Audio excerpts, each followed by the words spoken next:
Hello, friends. This is Dave Hurwitz, executive editor at ClassicsToday.com. Happy Mahler's birthday. Yes, today is July 7th, 2026. And Mahler is, well, I guess he'd be 166 years old, right? 1860, 1960, plus another 40, plus another 26. Yeah, he'd be 166 years old today. Holy mackerel. So I thought it would just be fun to take stock for a moment and consider what's going on in the Mahlerian universe. It really is stunning, the reversal of fortune. You know, Mahler famously said before his death, sometime in around 1910, he died in 1911, he said, "My time will come."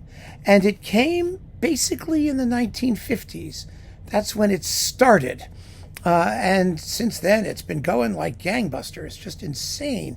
Mahler has become one of the basic repertory staples.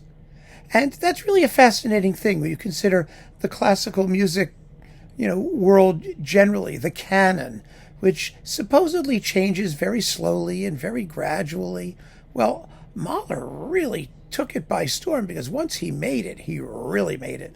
In some ways, he was absolutely a composer for the 1950s and 60s, not just because of his outward emotionalism and feeling of existential angst and all the other stuff, but because he wrote symphonies that benefited hugely from recordings, from the fact that we had big, huge modern orchestras looking for something to do that fills up a whole program, that's unbelievably excitingly orchestrated, that deals with big issues, that's self-evidently significant in what it expresses. I mean, he was just there, the right guy at the right time. Since then, things have changed somewhat because being part of the repertoire comes with its own perils. Now, I'm sitting right here, and if I point right there, right here, this is just, here we go, this bit here, these are all Mahler cycles. And not even the vague majority of them. I mean, there's more of them, because these are double shelves here. I mean, if I go back here, oh my, there's more Mahler cycles. Yes, my goodness, lots more. So, I mean, but let me just say right away, I mean, who would have thought we've got, you ready for this? Okay, here we go. We've got, let's see, Tenstedt, Ozawa, the Haitink Cursed Matinee performances. Those are those Christmas Day things that he did, not his regular cycle. That's back there too. Let's see, James Levine, Abbado, Kubelik, Kondrashin, Bernstein DG, Bernstein Sony is back there, along with Inbal and a whole bunch of other people. Bertini, Kubelik again, because this is the Kubelik SACD reissue, and this was the original one. Haitink's regular Mahler cycle. Sinopoli is in this box. Gielan is right here. I think this one must be Lauren Mazel, who had 3 of them. You see where we're going here. And we have, of course, the most horrible one ever right there, Svetlanov. So it's an amazing thing. Now, we've talked about this many times. When I was growing up back in the 60s, what we had were 4 basic Mahler cycles. You had Bernstein on Columbia, which became Sony, Kubelik, Haitink, and Schulte. Those were the 4. Now, they had their strengths and weaknesses, all of them. But all of them were made by conductors who had a genuine passion and feeling for Mahler's music. And they conducted it with a certain proprietary energy that made it sound exciting and new. And we could make comparisons because the performances were all very different, but in their way, idiomatic. And of course, there were the earlier Bruno Walter recordings of some of the symphonies and, various individual recordings as well. So it was a fabulous time to start to get to know Mahler, and you could get to know Mahler as the recordings came out, so that everybody was on the same page. We all heard the same things, and we were all talking about the same stuff and making the same comparisons with knowledge. Everyone knew them well, everyone had heard them, and we could really talk in depth about the differences in interpretations and comparisons to the scores and what Mahler wanted. It was really quite the time. Now, everybody's doing Mahler and everybody's recording Mahler. There is no sign of let up in the number of Mahler cycles coming. I mean, we're working our way through Paavo Järvi. Andris Nelson's is doing one. There were big cycles that popped up from people who had no business doing Mahler, like Valery Gergiev, and actually not all of it was terrible, but a lot of it was. You know, there was just tons and tons and tons of Mahler. And you cannot say, as we did back in the 60s, that the people who were doing Mahler were treating it as something special or something for which they really had a profound feeling. Now, part of the problem with that judgment is that there's just so much of it. How can you distinguish one profound feeling from another when there are 50 versions of something and 40 of them sound more or less the same? You might want to say that those artists just don't have the guts to do the music correctly, but the truth is they may. It's just that there's so many of them that they're all canceling each other out. And I definitely think that that's an issue. I know that there are, from listening to the new Mahler recordings that are coming out, that there are some fine Mahler conductors out there. Manfred Honeck is a wonderful Mahler conductor. I think Paavo Järvi is going to be pretty good. I think that it's not a disaster. I really do. But Mahler has become, as I've pointed out before, just another night at the symphony subscription day composer. Whereas before, it was a big deal when a Mahler symphony got programmed. And everybody turned out for it. Everybody wanted to hear it. Now, I find it very hard to work up a lot of enthusiasm for the Mahler that's being offered routinely by even some of the major labels. I mean, it's just not that interesting to me to hear conductors who don't seem to have that kind of idiomatic feel for the music. And what is an idiomatic feel for the music? I mean, after all, what is it? You know, one of the things people like to say as a generalization is that Leonard Bernstein is, excessively emotional and exaggerated and demonstrative and all that stuff. That actually isn't true. He is one of the most faithful of all of the Mahler interpreters. If you look at the score and you look at what he does, then you see that he's absolutely realizing literally what Mahler wrote, probably more than almost anybody else. There's that wonderful book that I've quoted from now and again on, conductors on Mahler, talking about it. And a lot of people take Bernstein to task for that reason. Dochnani did it, and Blomstedt, and whatnot. And yet, as often as not, their Mahler is completely anodyne. Dochnani particularly should never touch Mahler. I mean, it's underplayed. He's ignoring half of what Mahler so carefully notated. Blomstedt did that great Resurrection, and that was it. His ninth was mediocre. He's done a couple more Mahler symphonies, not that much, and it hasn't been all that successful.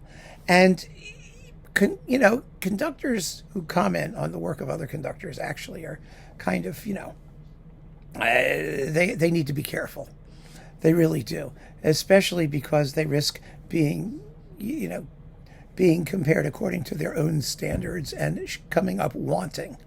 I mean, that happens regularly as well. But my point is, everybody's doing it. It's much harder to find out who's doing it well because there's just so much.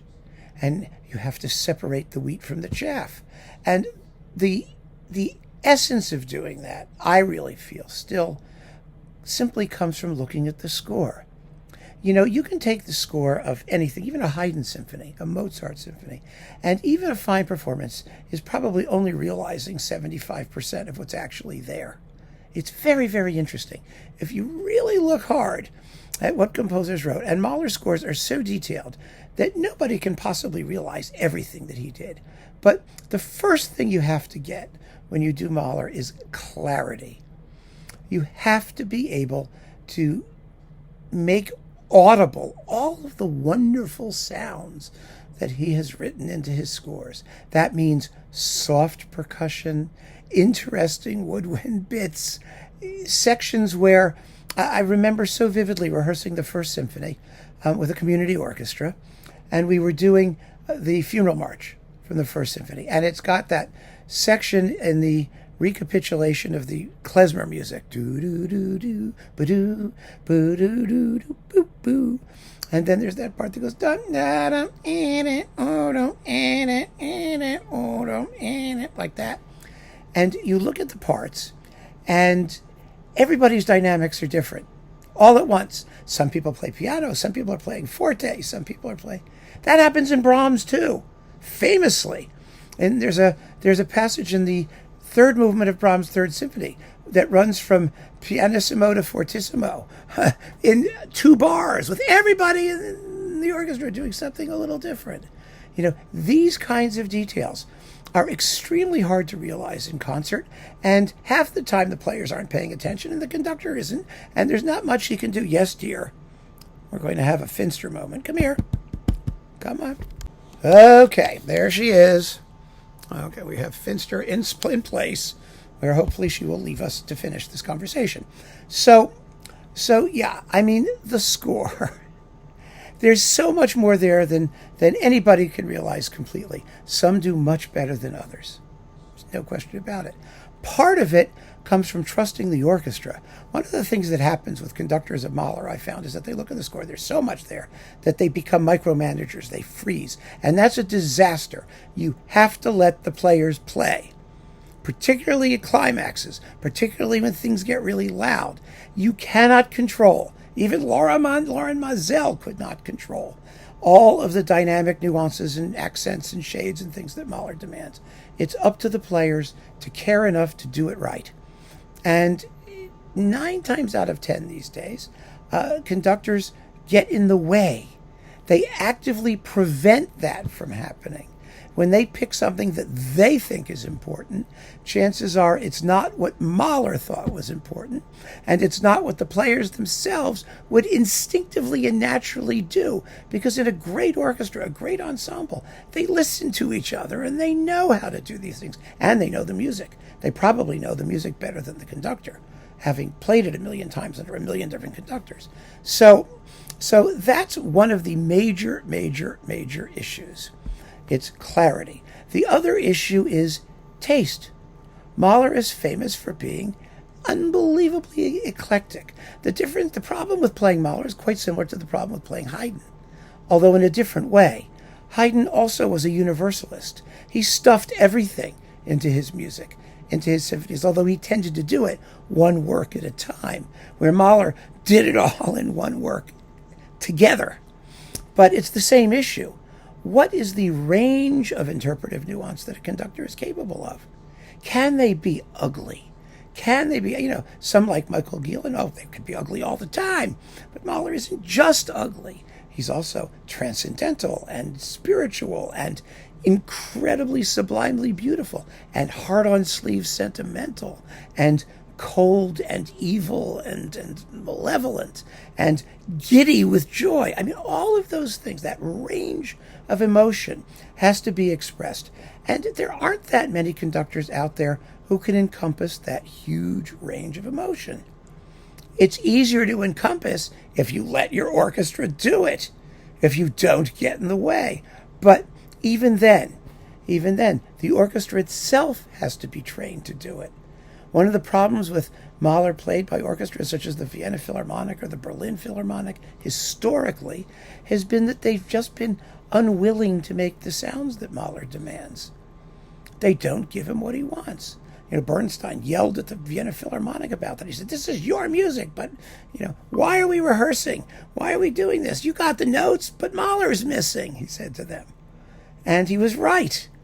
He was absolutely right. You have to get into the composer, not just of the notes themselves, but the way he wrote them and what they mean and what their intention is. And all of this is much more difficult to fathom when so many people are playing this stuff all at the same time, because we really have to wait and see who has got the real credentials, who knows not just how to play Mahler, but how to play. Just how to play. Mahler, remember, was he was the greatest conductor of his age, and he knew every trick in the book, every single trick in the book. He knew what the players wanted to do. He knew what the conductors wanted to do. He wrote notes for all of them all over the place. His scores are just full of useful detail that show not what you have to slavishly do, but his knowledge of what was likely to happen and how you should approach the music. He knew better than anybody who conducts him exactly what was likely to happen and what was going on in the orchestra and in the relationship between the conductor and the orchestra. And so he certainly knew that if you are going to try and control everything, it's going to be a disaster. And that's actually very interesting because it looks from his scores that Mahler was trying to control everything. He was and he wasn't. He was in the sense that he wanted everything to be as clear as possible. He wasn't in the sense that he knew that in actual performance situations, the players have to be permitted to be themselves and do their thing and find their way, through the music. And that's what we're lacking today. We're lacking that sense of freshness, of spontaneity, because we have orchestras that know this music cold. They are unbelievably well trained. They can play it in their sleep. And you have conductors who are trying to differentiate their interpretations by making selective choices at the expense of the big picture. And that's what I hear over and over again in new recordings of Mahler's works. I am very curious to see what's going to happen, and which conductors are going to separate themselves from the pack and make Mahler their own in a way that makes those performances or their performances as special and as interesting and as expressively potent as the performances that were going on in the 60s, when the only conductors who would do Mahler were the ones who could do precisely that. So that's where I think we are today in the universe of Mahlerian interpretation. I'd be curious to see how you think the situation is progressing. But I always have hope because you never know. The wonderful thing is that the stuff is getting played. It's easy to get up a Mahler symphony. Anybody can do it. I did them all in community orchestras, all of them except the Eighth. So, it's possible. It's always possible that great Mahler is just around the corner. The only way to find out is if we keep on listening. So just do that, my friends, and thanks so much for joining me. Take care.